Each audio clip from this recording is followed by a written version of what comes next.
Yo era el comandante del Área 51.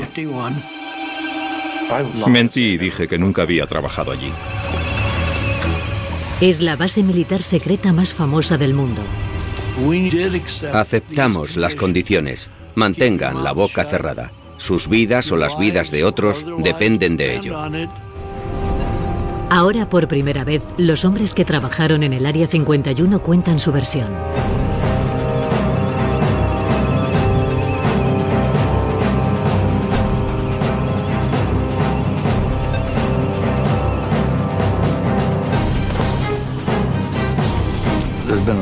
Ha habido una enorme cantidad de información errónea, pero eso es fruto de la curiosidad natural de la gente.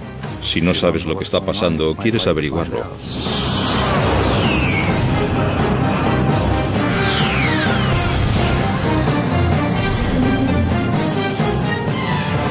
Los secretos del Área 51.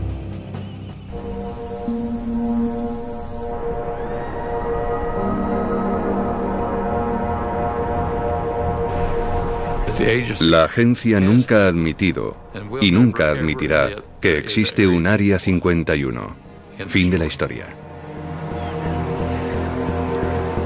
Fundada por la CIA en el año 1955 para desarrollar y poner a prueba los proyectos militares más secretos de los Estados Unidos, el Área 51 toma su nombre de un número de división por zonas en un mapa. Si bien oficialmente no existe, las imágenes de satélite del desierto de Nevada muestran hoy 7 pistas y más de 25 hangares. El acceso a la base, envuelta en el secretismo, ha sido siempre muy restringido. Pero finalmente, los programas que la iniciaron están siendo desclasificados y los recuerdos pueden sacarse a la luz.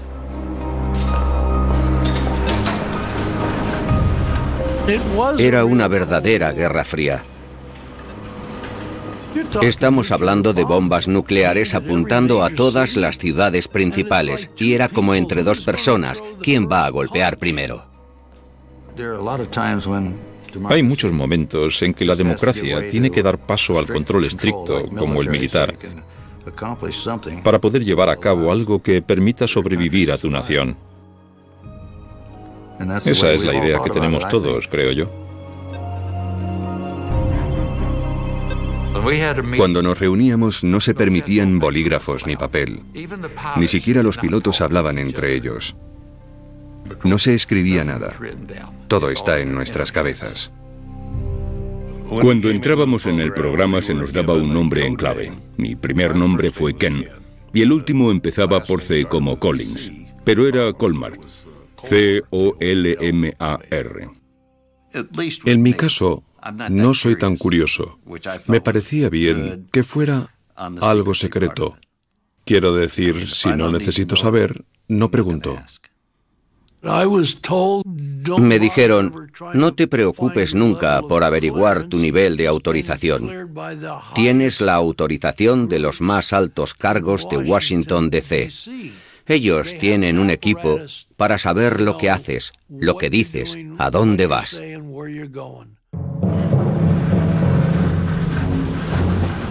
La base fue construida alrededor del lecho seco de un antiguo lago conocido como Groom Lake. Esto ofrecía ventajas evidentes.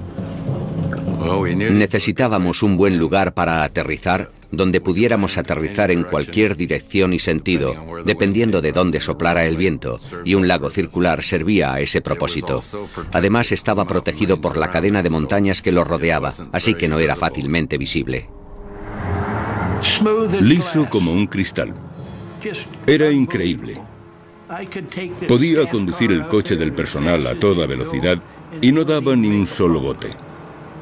Era algo fantástico. Groom Lake era muy escueto, muy austero. Había hileras de caravanas en las que vivíamos. Y había un edificio multiusos donde comíamos. No teníamos televisión, ni siquiera teníamos radio. No había mujeres. Una vez fue una mujer de asuntos financieros de la CIA y se quedó a dormir una noche. Fue la única mujer que vi en todo ese tiempo. Rancho Paraíso fue el primer nombre que le dieron a las instalaciones. Pensaban que aquello mitigaría el golpe de la austeridad. Era como un intento de convencer a la gente, quizá, de que no era tan malo como parecía. Creo que el encanto del Área 51 era únicamente que había un trabajo que hacer. Nadie que no fuera necesario iba allí. Probablemente nadie querría ir allí, porque no eran en absoluto unas vacaciones. Era un trabajo muy duro.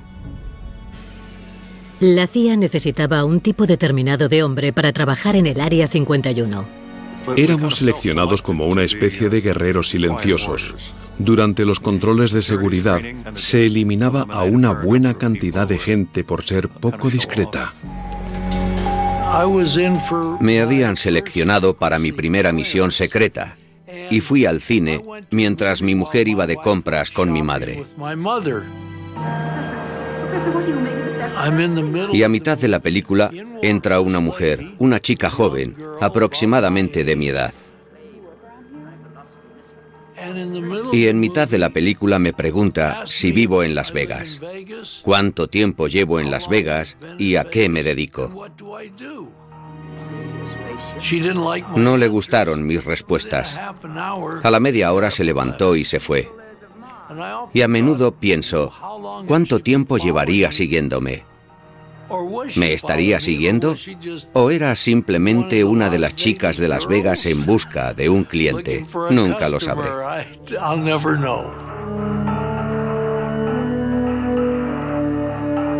No nos dijeron cómo iba a ser, no teníamos ni idea. Nos dijeron, es un asunto extremadamente sensible y no se puede hablar de ello con nadie. Las entrevistas se realizaban en habitaciones de hotel. Este hombre había pasado ya por todo y le preguntaron, tenemos un proyecto secreto en el oeste, nos gustaría que trabajaras en él. ¿Estarías interesado? Y él dijo, tengo que consultarlo con mi mujer. Y le dijeron, bien, hazlo. Cuando volvió a la habitación se habían ido, habían recogido y se habían marchado. Nunca volvió a verlos. El hecho de que tuviera que preguntarle a su mujer si podía trabajar o no en un proyecto secreto lo descartó por completo. No volvieron a proponérselo.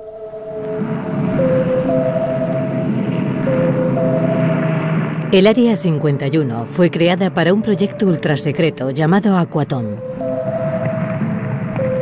En 1955, miembros de la CIA, de las Fuerzas Aéreas y una división secreta de la Lockheed llegaron a Rancho Paraíso para comenzar a trabajar.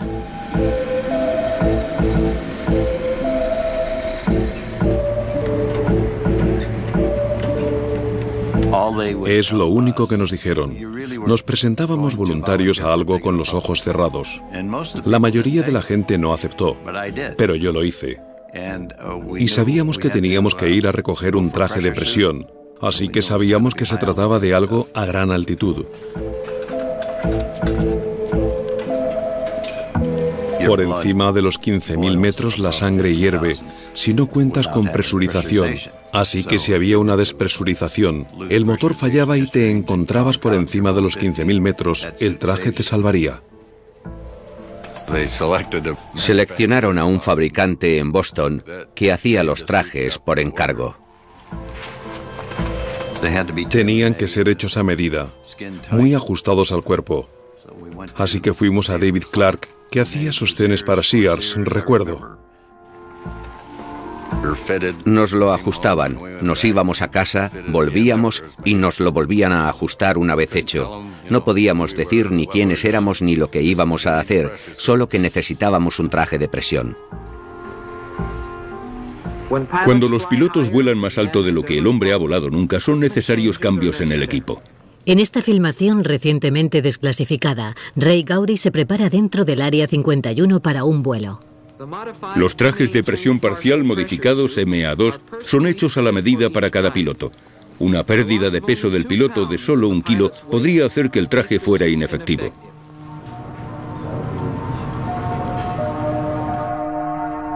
El aspecto de estos hombres era algo nunca visto antes sobre la Tierra, y los rumores sobre lo que estaba pasando en el interior del Área 51 empezaron a circular. Era algo tan secreto que no supe de qué se trataba hasta que llegué allí. Y pensé, ¿dónde me he metido? La gente que participaba en el proyecto no lo sabía todo.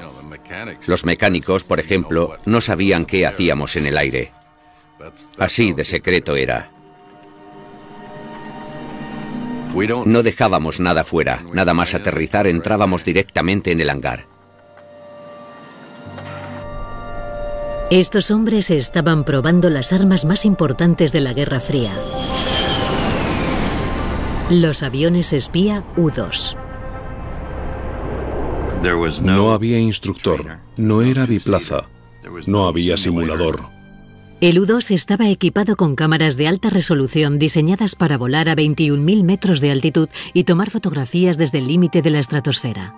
A medida que la carrera armamentística entre los Estados Unidos y la Unión Soviética se intensificaba durante la Guerra Fría, el U-2 era la mayor esperanza de los Estados Unidos para localizar el creciente arsenal nuclear de su rival.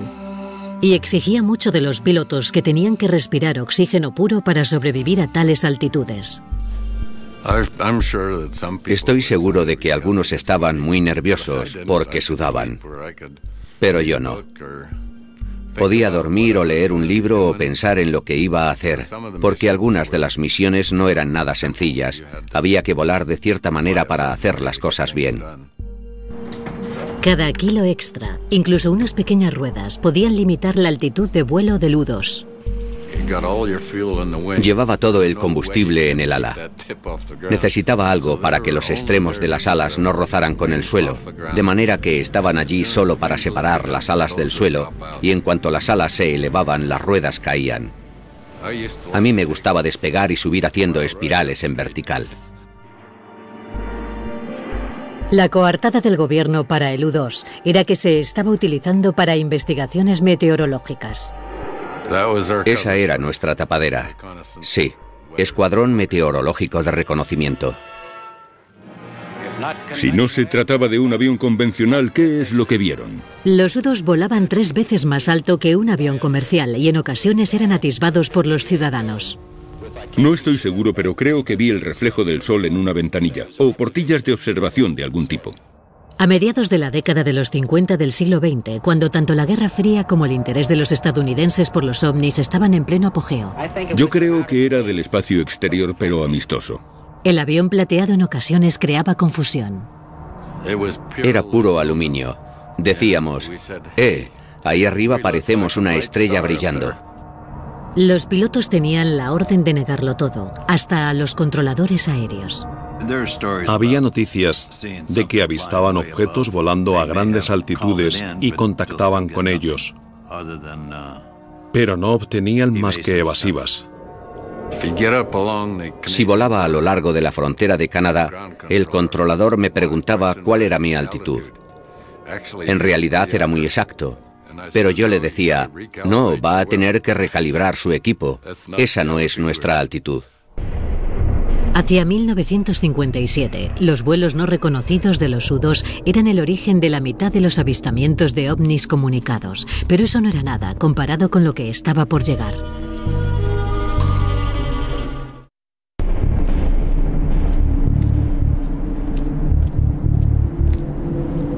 El Área 51 era un lugar tan remoto que la mayoría de los trabajadores viajaban semanalmente desde Burbank o Las Vegas. Normalmente mi familia estaba durmiendo cuando me levantaba. El lunes de madrugada te levantabas, cogías el coche y llegabas a tiempo de coger el avión que normalmente salía a las 8. Nunca sabíamos cómo íbamos a salir de allí. A menudo bromeábamos con eso. Una semana volaban llevando bombas y la semana siguiente volaban llevando pollos. Nunca sabías lo que había en la bodega del avión al que te subías. Al bajar del Lockheed Constellation, pasabas por seguridad, te chequeaban, tenías que recoger tu chapa y comprobaban tu identidad. Se hacía eso rutinariamente. Las medidas de seguridad eran muy estrictas. Jim Friedman viajaba diariamente. Tenía 3 hijos y lo típico en el colegio era, ¿en qué trabaja tu padre? Yo les decía que reparaba televisores. Y mi mujer estaba tan ocupada criando a los niños, preparándolos para ir al colegio, que no se preocupaba mucho, porque en efecto veía que yo andaba siempre trasteando con televisores.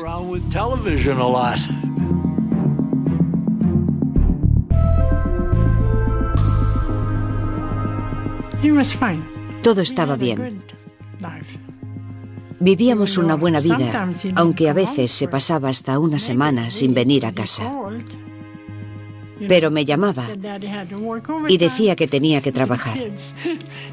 Los niños, especialmente mi hija, preguntaban, ¿dónde está papá? ¿Está trabajando?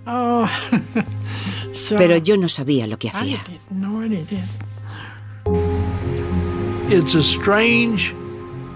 Es una rutina diaria extraña. Llegas a casa por la noche. Tu mujer te pregunta, ¿qué tal te ha ido hoy el día? Y tú, evasivo, contestas, normal. He reparado unos cuantos televisores. Porque no le iba a decir, oh cariño, hemos obtenido la sección radar cruzada del avión más secreto del mundo al milímetro. Sí, vale. Anda, ¿qué has hecho hoy? Nada. Ni siquiera podías hablar de ello. Enfrentémonos con serenidad a una realidad de nuestro tiempo, la posibilidad de que algún día se arrojen bombas atómicas sobre nuestras ciudades. Esa insistencia en el secretismo total se vio exacerbada por la paranoia de la Guerra Fría y el miedo generalizado a que la Unión Soviética pudiera destruir los Estados Unidos. Cada parte sospechaba de la otra, y ambas temían ser borradas del mapa por el primer ataque nuclear. No se confiaba en nadie, ni siquiera en los pilotos de pruebas del Área 51. En 1963, Ken Collins estrelló su avión en una misión de entrenamiento. Una semana después, aproximadamente, me dijeron, ¿accederías a ser hipnotizado para establecer si has olvidado decirnos algo o no? Y dije, por supuesto. Y trajeron a un superpsiquiatra, como yo digo, desde Boston.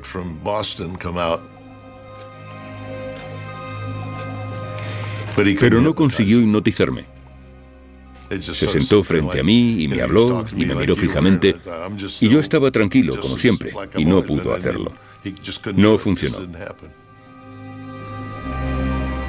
Unos días después, el médico militar de la Lockheed me llamó y me dijo, ¿accederías a que te administráramos pentotal sódico?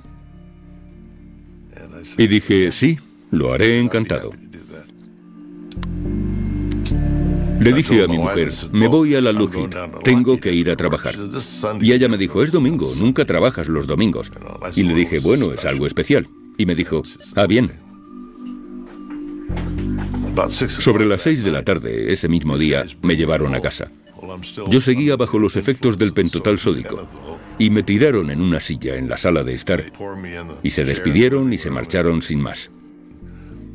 No le dijeron ni una palabra a mi mujer. Dijeron, ahí tienes el coche, toma las llaves. Y mi mujer estaba enfadadísima porque pensaba que había estado bebiendo con aquellos tipos.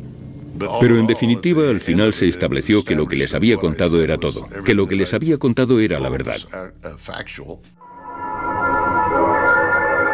Cuando una de esas bombas estalla, decenas de miles de toneladas... El gobierno trabajaba contrarreloj para desarrollar armas todavía más potentes y decidió situar su base secreta, el Área 51, al lado de su campo de pruebas nucleares. Pónganse las gafas. Estaba justo en medio del área de pruebas nucleares en Nevada. Y a nadie le entusiasmaba la idea de ir allí. Creo que la privacidad era muy importante para realizar el trabajo y que permaneciera en el máximo secreto.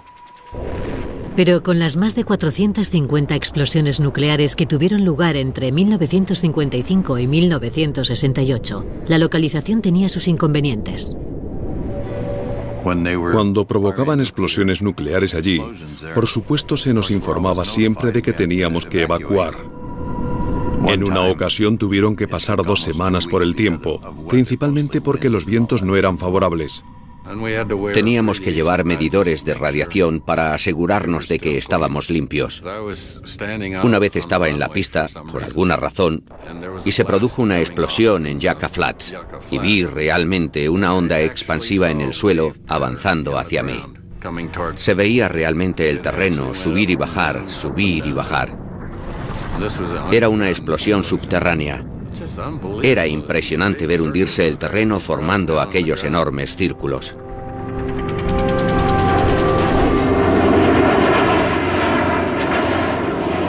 Acuciados por las presiones de la Guerra Fría, los Estados Unidos temían que el proyecto fundador del Área 51, el U-2, empezara a ser ya vulnerable a los misiles soviéticos.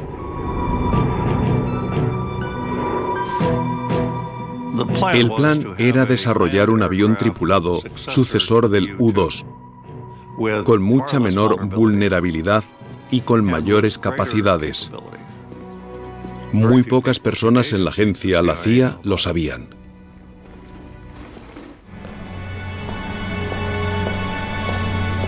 A finales de los 50, el Área 51 tenía un nuevo proyecto secreto. Yo empecé en el 1958 trabajando en lo que se llamó Oxcart. En 1960 se me notificó que había sido seleccionado para algún tipo de programa espacial. Le propusimos a la CIA un avión que volaría a grandes altitudes, por encima de los 27 kilómetros.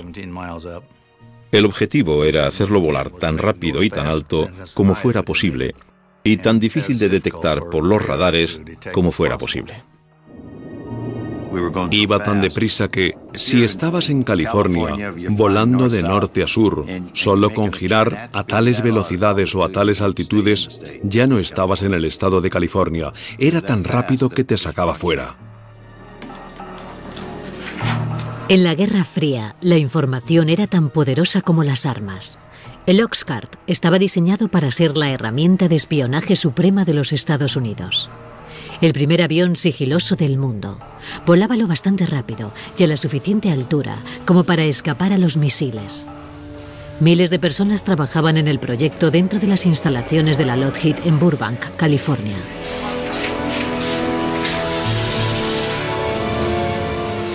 Pero a pesar de la escala de producción, el proyecto permaneció en secreto. El proyecto Oxcart era un proyecto especializado donde los haya. Era lo máximo que se había hecho hasta entonces. El avión tenía que soportar las altas temperaturas provocadas por la fricción del aire al atravesar la atmósfera a 3.000 kilómetros por hora. El 93% del Oxcart era titanio, un material que nadie había utilizado hasta entonces para hacer un avión. Y si quieres un montón de titanio, tienes que hacer tratos con la Unión Soviética. ¿Cómo la CIA consiguió ese material de los soviéticos? Hasta lo que yo sé, continúa siendo un secreto. No sé cómo lo hicieron. No sé quién lo hizo, pero conseguimos el titanio que necesitábamos.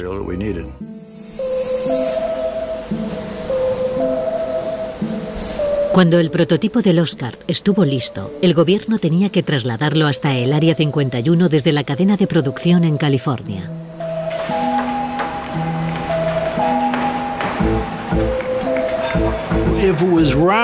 Si era redondo, lo metían en una caja cuadrada.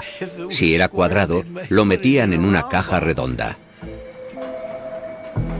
Era demasiado largo y las alas sobresalían mucho, así que se separaron las partes y fueron transportadas desde Burbank hasta las instalaciones de Groom Lake.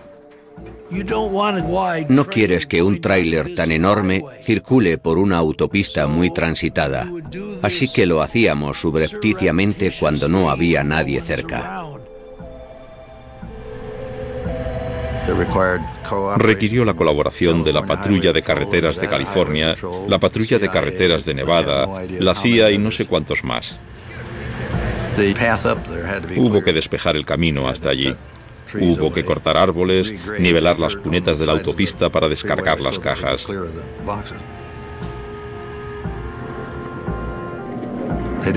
Nadie tenía que saber lo que había en las cajas, pero sí sabían que era algo que había que proteger y guardar en secreto. Así que fue una operación enorme solo el subirlos hasta allí, a las instalaciones de Groom Lake.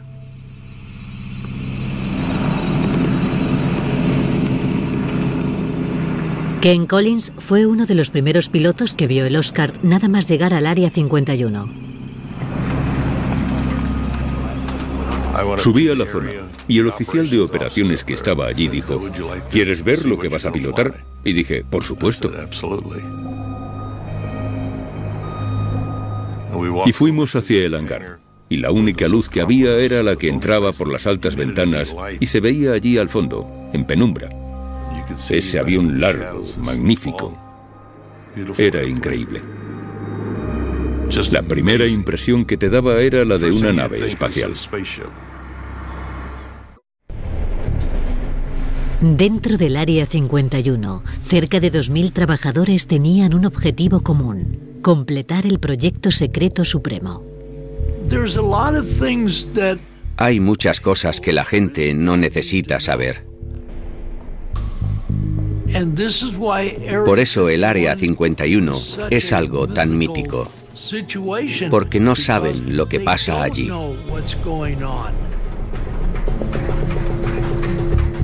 El Área 51 tenía un solo propósito, y era desarrollar el Oscar y ponerlo a operar en el extranjero.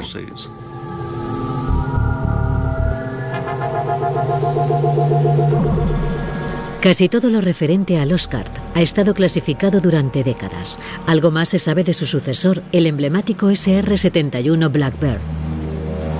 Pero hoy salen a la luz atisbos del Oscar.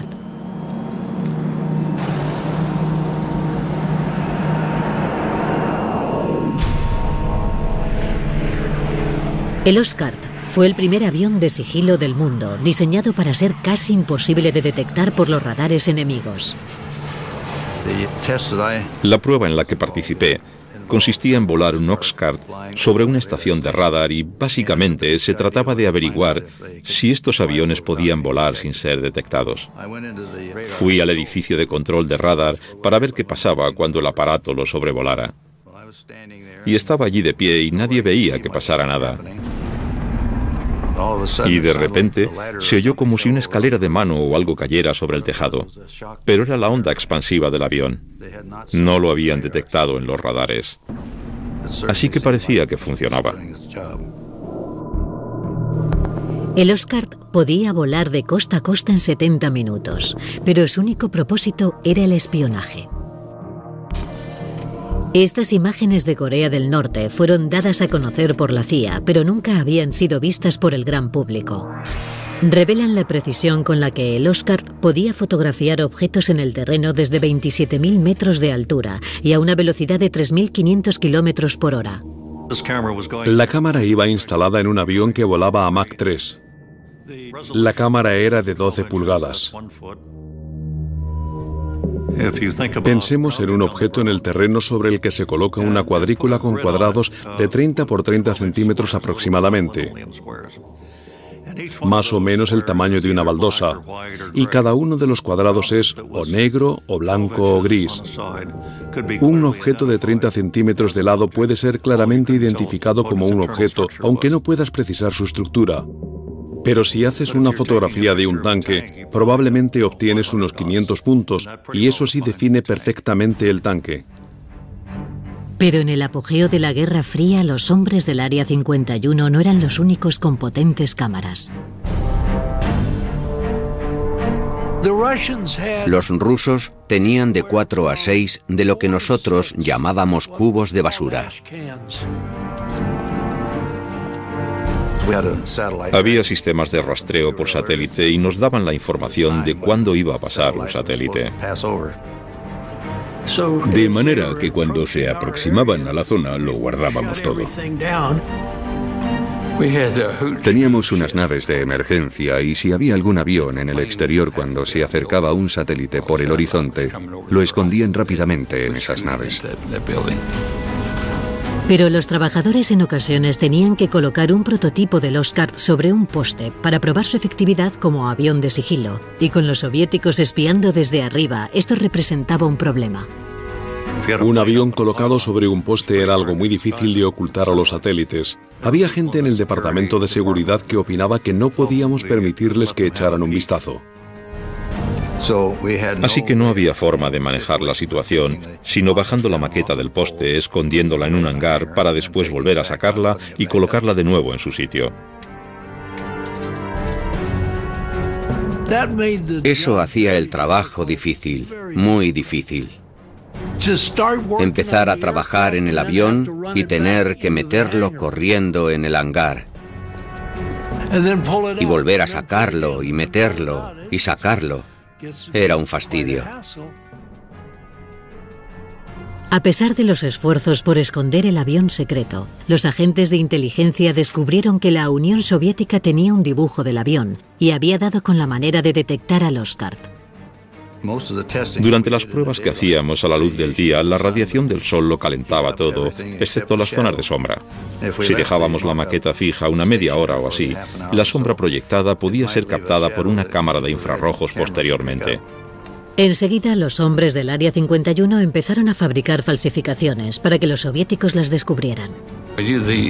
Sabíamos que los satélites de infrarrojos llegaban y pintábamos la silueta de un avión exótico frente a uno de los hangares. La mayoría de ellos eran de cartón. Y justo antes de llegar el satélite teníamos un par de calentadores que colocábamos en la parte de la cola para que el satélite detectara una señal de calor como si el avión acabara de aterrizar. Queríamos hacerles creer que teníamos algo que ellos no tenían. Y estoy convencido de que malgastaron mucho tiempo y dinero en intentar averiguar qué era. En Washington, objetos fantasmas... Los trucos diseñados para proteger el Oscar avivaron los rumores sobre el Área 51. Estuvieron varias horas persiguiendo a los objetos detectados en el campo del radar. El avión voló en 2.850 misiones desde Groom Lake, el Área 51 de las que nadie supo nada. El avión no existía. Y naturalmente, con los rayos del sol incidiendo adecuadamente, se divisaba. Y aquello se convertía en un avistamiento ovni genuino. El general Sanford, director de inteligencia de las Fuerzas Aéreas, ha confirmado que los objetos no son armas secretas estadounidenses e insiste en la importancia de investigar el asunto. Esto ocurrió durante la época en que las Fuerzas Aéreas llevaban a cabo el proyecto Libro Azul de investigación de avistamientos ovni. Comenzaron a investigar y de repente se toparon con ese muro de seguridad. Esto es una misión secreta. Tienen que inventarse una historia de tapadera y olvidar el asunto. Hemos recibido y analizado entre 1.000 y 2.000 informes. De manera que los del proyecto Libro Azul, pobres, tenían que fabricar una historia para explicar los avistamientos. Con el debido respeto a las fuerzas aéreas, puede que se demuestre que algunos tienen una procedencia interplanetaria. Se advirtió a los controladores aéreos de la Administración Federal de Aviación de que no informaran sobre nada que se desplazara en el espacio aéreo estadounidense para no alarmar a la población. Los pilotos de las líneas aéreas comerciales nos creaban muchos problemas. Veían ascender al Blackbird hasta los 80.000 pies. Y los aviones comerciales estaban a 45 como mucho y llamaban a la torre. Gritaban como locos. Pero los veían y los pasajeros los veían. El FBI se reunía con los pilotos en el aeropuerto que aterrizaran y les hacían firmar una exposición involuntaria donde se comprometían a no revelar lo que acababan de ver. Pero cuando las cosas se pusieron desastrosamente mal en el Área 51, la máquina de cobertura se puso a trabajar a pleno rendimiento.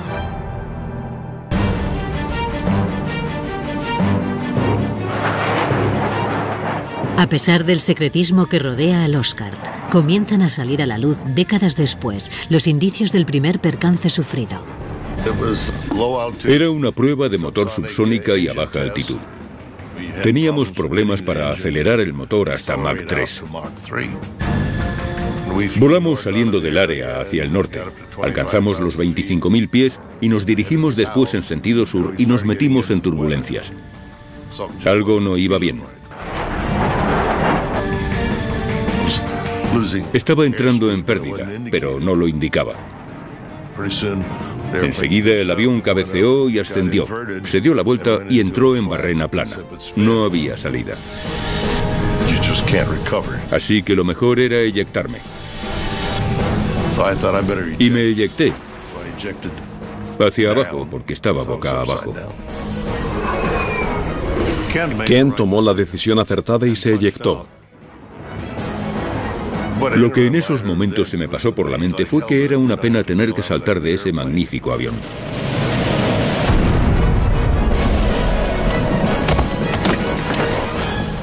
Aterrizó en algún lugar cerca de Wendover, Utah. Aterricé y plegué el paracaídas. Supuse que lo necesitaría porque probablemente pasaría allí la noche y tendría que utilizarlo para dormir en él. Mi lista de chequeo se había desencuadernado y empecé a buscar y recoger algunas de las páginas. Todas eran clasificadas y con el sello de secreto. Los papeles que iba recogiendo me los metí en el bolsillo, creo, y apareció una camioneta dando botes por el desierto. Había 3 tipos en su interior. Me sorprendió verlos. Dijeron, vamos, sube, te llevamos hasta tu avión. Y yo dije, no, es un F-105. Esa era la coartada que utilizábamos. Y tiene un arma nuclear a bordo. Y me dijeron, sube de una vez, nos largamos, no vamos a quedarnos aquí. Y subí delante con ellos. Éramos 4 en la parte delantera.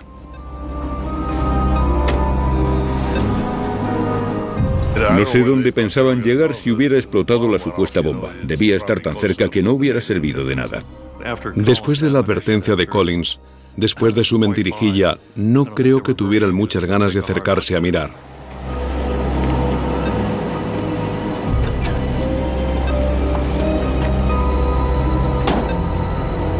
Teníamos un número de teléfono al que podíamos llamar en caso de emergencia.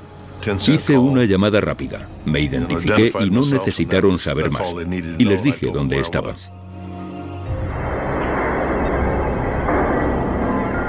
Aquello le dio a la agencia unos 2 días para salir a recoger los pedazos y limpiar todo aquello.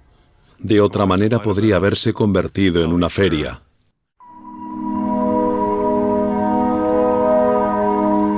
Esta es la primera vez que salen a la luz las fotos del esfuerzo del gobierno por limpiar la escena del accidente.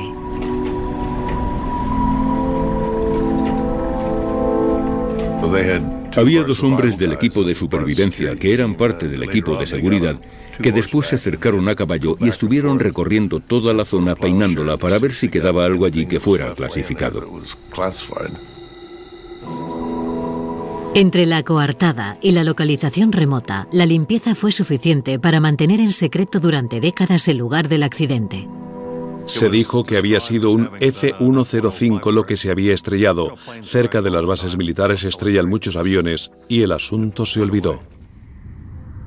50 años después, el historiador aeroespacial Peter Merlin ha localizado el lugar exacto donde cayó el avión y que el gobierno intentó borrar de la historia.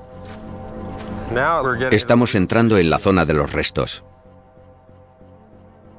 Como parte del esfuerzo por limpiar el lugar donde se estrelló el avión, las piezas más grandes se cortaron con un soplete y volaron hasta el Área 51 a bordo de un avión carguero. Ha registrado el desierto durante años utilizando la información aparecida en documentos desclasificados. Este memorándum secreto fue desclasificado por la CIA. Dice, todo resto del 1-23 ha sido retirado del lugar del accidente. Sin embargo, mi experiencia me dice que siempre queda algo. Esta pieza de aquí es parte de la estructura del ala. La A es de A12, la W de wing, ala, y 667 era el número de pieza. Esto es del interior de la cabina. Tiene el sello de inspección de los equipos especiales. Este es el cráter del impacto. Hay titanio por todas partes. Este sí es grande. Es chapa de titanio de gran grosor. Aquí es exactamente donde el fuselaje de cola golpeó el terreno. A ambos lados se ven sendas depresiones causadas por las góndolas. Aquí estoy en medio de una depresión causada por la góndola de uno de los motores. Esto sería similar a lo que ocurriría hoy en día si un avión secreto del Área 51 se estrellara. Seguramente implementarían el mismo tipo de restricciones de seguridad. También inventarían una tapadera.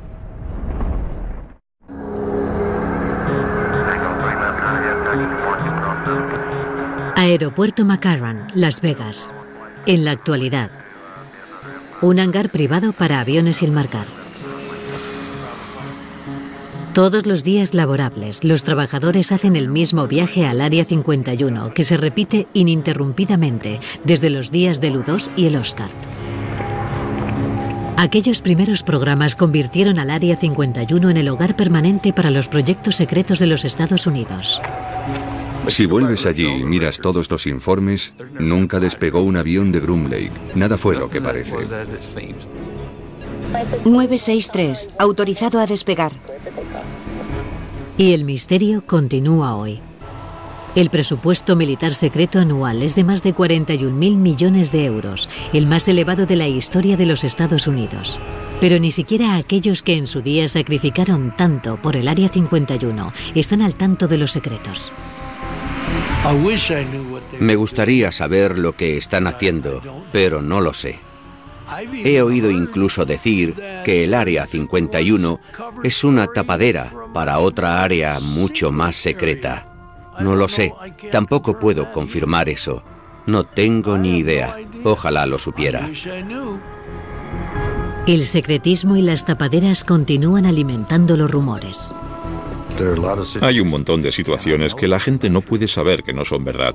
Así que creo que ha habido una enorme cantidad de información errónea, pero eso es fruto de la curiosidad natural de la gente. Si no sabes lo que está pasando, quieres averiguarlo. A menudo, incluso la más disparatada de las especulaciones contiene trazos de verdad. Está lo de las cámaras subterráneas que dicen que tenemos allí y túneles que llegan hasta Las Vegas. Y no hay absolutamente nada de eso. Cuando se hacían pruebas nucleares, en efecto, nos metíamos bajo tierra, porque en la superficie había radiactividad. Pero no hay nada de eso en el área. Y hay otro mito que circula estos últimos años, que dice que hemos conseguido alcanzar estas velocidades. Y toda esta tecnología, gracias a la tecnología inversa estudiando una nave alienígena. La verdad es esta. Hicimos ingeniería inversa allí. Pero se trataba de un MiG-21 soviético. Lo conseguimos en 1968 y lo desarmamos para ver cómo lo habían construido los rusos y después lo volvimos a montar y lo volamos. Incluso la teoría conspiratoria, que dice que el gobierno habría escenificado el alunizaje en el Área 51, tiene una ligera base de verdad. En los campos de pruebas atómicas, probamos el rover lunar que enviamos a la Luna. Probamos todos los sistemas de soporte vital. Los astronautas fueron allí a entrenarse en los cráteres de las bombas atómicas, así que seguramente algunos de esos disparates vienen de ahí.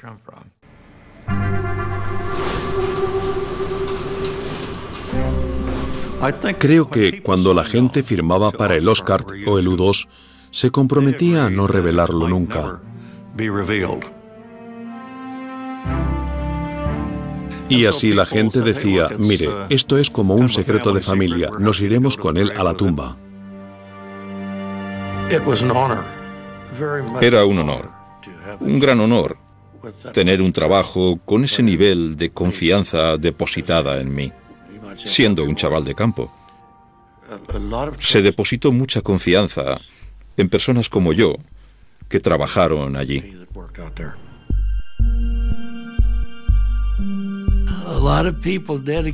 Muchos entregaron sus vidas. Algunas familias se rompieron porque las mujeres no sabían lo que sus esposos, si sus esposos llegarían a casa por la noche o no. No era un simple trabajo. Nos encomendaron una tarea y creíamos en ello y lo hicimos lo mejor que pudimos. Y estoy satisfecho de cómo salió. Pero por lo que se refiere a lo que ocurría en el Área 51, lo único que sabemos con seguridad es que nunca lo sabremos todo. Les he contado como el 5% de lo que ocurría. Solo les he contado parte de la historia, en serio. Tengo que ser honesto.